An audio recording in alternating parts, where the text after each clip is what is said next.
Du drama, du drama, du drama, du drama. Oui, peut-être, mais après l'intro.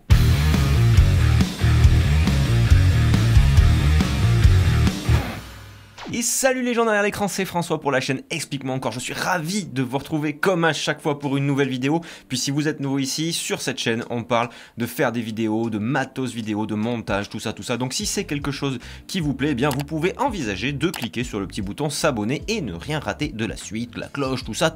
Et puis juste avant de démarrer, je tenais à vous dire que les résultats du concours pour la vidéo des 50 000 abonnés, avec plein de trucs à gagner, ça sera en direct sur la chaîne Twitch que j'ai créée il y a pas longtemps, qui se trouve juste en lien en dessous. Donc n'hésitez pas à me suivre sur Twitch, il y aura des lives de temps en temps, on fait des trucs sympas sur Twitch, donc voilà, ça aussi vous pouvez le faire. Mais revenons à nos moutons, aujourd'hui on va parler de concurrence, et j'ai bien dit de concurrence. Donc restez bien jusqu'à la fin de la vidéo parce que c'est très important d'avoir le propos dans son ensemble. Parce que la concurrence, c'est un truc qui peut vraiment pourrir la vie, que ce soit la concurrence YouTube ou la concurrence dans le métier de vidéaste. Je me suis donc dit que j'allais vous raconter des petites anecdotes sur des types de concurrents qu'on peut avoir et comment réagir face à ça et comment arriver à carrément s'en foutre de la concurrence et en avoir plus rien à carrer, être bien au-delà de ça, bien au-dessus de ça. Et je tiens bien entendu à préciser aussi avant de commencer, ça fait beaucoup de disclaimers mais je précise quand même qu'il s'agit ici de mon opinion, qu'elle est totalement discutable et que je vous engage à débattre dans les commentaires de ce que je vais dire et du sujet bien entendu, dans le respect et la courtoisie. Alors le premier type de concurrents qui des fois nous font un petit peu péter les plombs, c'est ceux qui cassent les prix. Moi j'ai souvent entendu ce discours. Ouais, ces auto-entrepreneurs là qui payent aucune charge, ils s'achètent une caméra chez Darty ou chez Boulanger et ça y est, bim,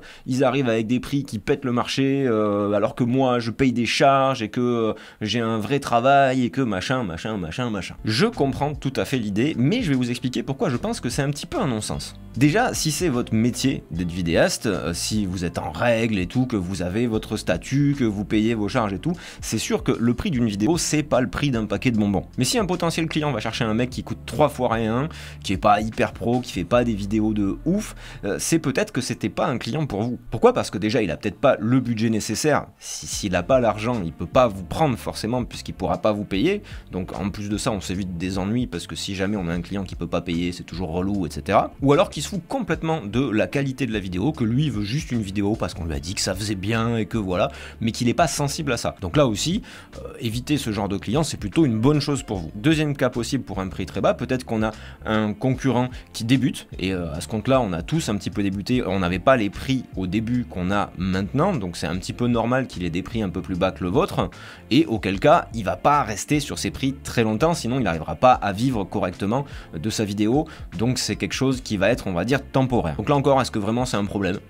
Non, pas forcément. Enfin, troisième cas possible, imaginons, c'est un confrère qui fait des choses à peu près comme vous, qui est en règle, qui est installé depuis un moment, ses prix sont plus bas, peut-être, potentiellement, à voir.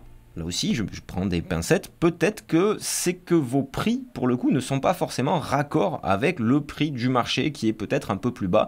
Peut-être que votre vidéo à l'iPhone qui coûte 6 000 € pour 30 secondes, c'est peut-être un peu trop cher. Alors j'exagère, je caricature, mais dans ce cas-là, c'est peut-être, et je dis bien encore une fois peut-être, que vos prix n'ont pas forcément été hyper bien évalués et qu'il faut revoir un petit peu, peut-être à la baisse. Et encore, c'est pas sûr. Du coup, je me dis que c'est un petit peu difficile quand même d'aller taper sur le concurrent qui casse les prix, entre guillemets, parce que potentiellement, le problème peut venir du client, il peut venir du fait que le concurrent soit débutant, et il peut venir aussi du fait que nos prix soient pas hyper bien évalués par rapport à la demande et par rapport à la prestation. Bon, c'est raté, pas de drama pour celui-là.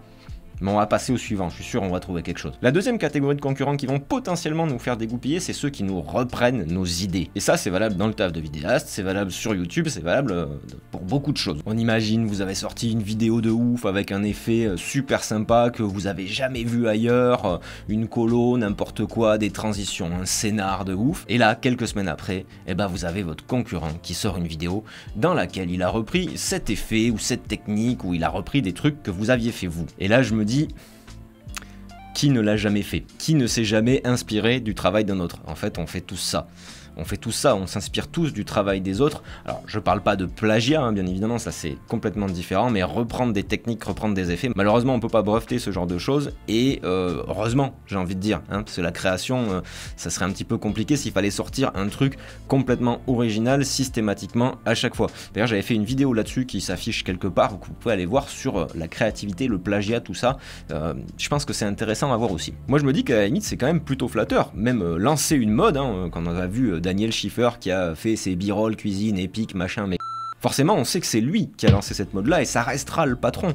Et puis en plus de ça, il a une longueur d'avance, c'est à dire que le temps que les autres apprennent un petit peu vos techniques et se cassent la tête à reprendre vos techniques, bah vous serez potentiellement passé à autre chose aussi, et dans tous les cas ces modes elles ne durent jamais, donc il faut se renouveler en permanence. Donc autant ne pas perdre d'énergie à s'énerver sur ce genre de trucs et dépenser justement cette énergie à être créatif, à trouver de nouvelles idées et à faire des choses pour avancer, pour aller plus loin. Bon là encore, c'est un peu compliqué d'aller taper sur ces concurrents-là, puisque bah, au final, on s'inspire tous les uns des autres.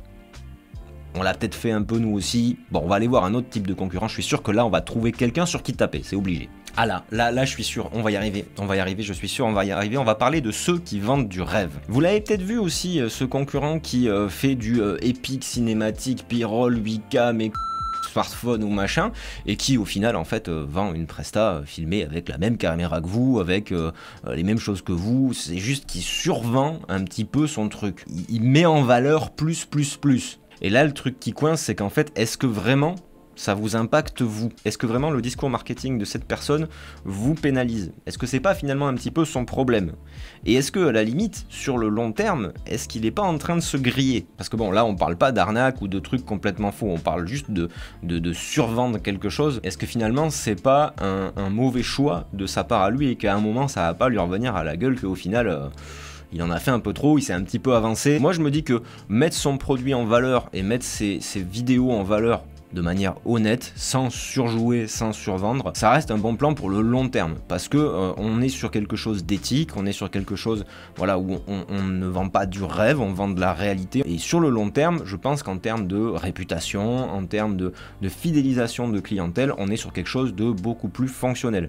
Alors que si on part sur vraiment de l'effet de mode survendu, à un moment, ça risque de revenir à la tronche de celui qui l'a fait. Alors attention, je parle pas des gens qui font de la publicité mensongère, qui vendent des trucs qui sont faux, ça c'est de l'arnaque, et ça bien sûr il faut pas laisser passer. Je parle juste de ceux qui en font un petit peu trop. À la limite, qu'est-ce que ça peut nous foutre? Si ça marche pour eux, c'est cool quoi. Enfin là-dessus, nous on a juste à nous s'occuper de notre business, et puis chacun fait comme il a envie. Manque de bol, bah là encore, ça nous pénalise pas, et donc on peut pas taper sur ce concurrent. Mais je pense que la dernière catégorie, là on va y arriver. On va y arriver. Je le sens, je le sens, on va arriver à taper sur quelqu'un, on va y arriver dans cette vidéo. La dernière catégorie de concurrents qui, là vraiment, c'est les plus insupportables, c'est ceux, voilà, c'est ceux qui vous font dégoupiller, totalement péter un plomb, c'est ceux qui réussissent mieux que vous. Et là, faut bien le reconnaître, hein, moi parfois, je vois passer des vidéos qui me bluffent totalement, où je suis, voilà, et le concurrent, ça marche hyper bien pour lui, et il réussit partout, et tu te dis, mais je suis qu'une pauvre merde, et je vais jamais y arriver, j'arriverai jamais à faire aussi bien que lui, et voilà. Le premier réflexe qu'on a, c'est de trouver toutes les excuses possibles pour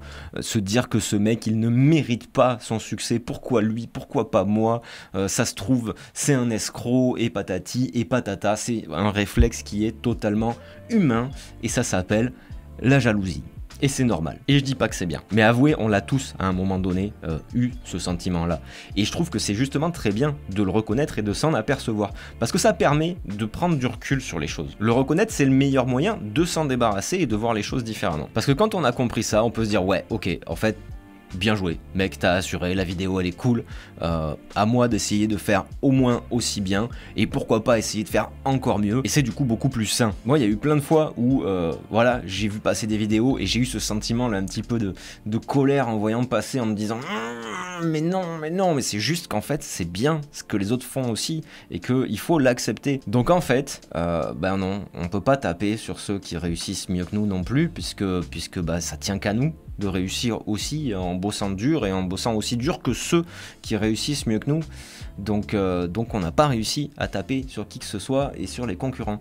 Et j'en viens même à me dire, moi, que finalement la concurrence, est-ce qu'elle serait pas un petit peu dans la tête, et que si tous ont travaillé ensemble et on a accepté un petit peu le fait que les autres font comme nous au final. On est tous un petit peu dans le même bateau, on essaye tous de s'en sortir, on essaye tous de vivre de notre passion et de faire les meilleures vidéos possibles.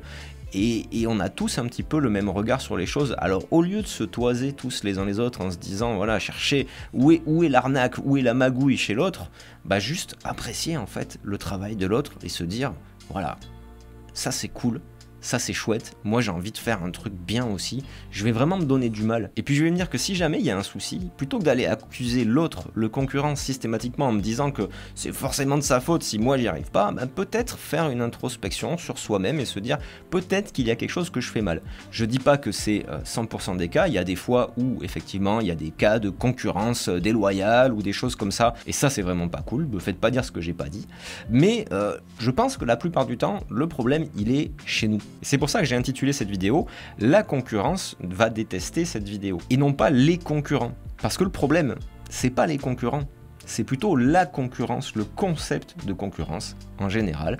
Et d'ailleurs, si tu es d'accord avec ça, ou pas d'ailleurs, mais si cette vidéo t'a plu, tu peux mettre le traditionnel coup de blaster sur le pouce en l'air qui se situe juste en dessous de cette vidéo. Tu peux aller voir d'autres vidéos que j'ai faites sur la chaîne, tu peux même t'abonner si c'est pas déjà fait. Et sur cette conclusion, je vous dis les amis, restez curieux et à très bientôt pour une prochaine vidéo.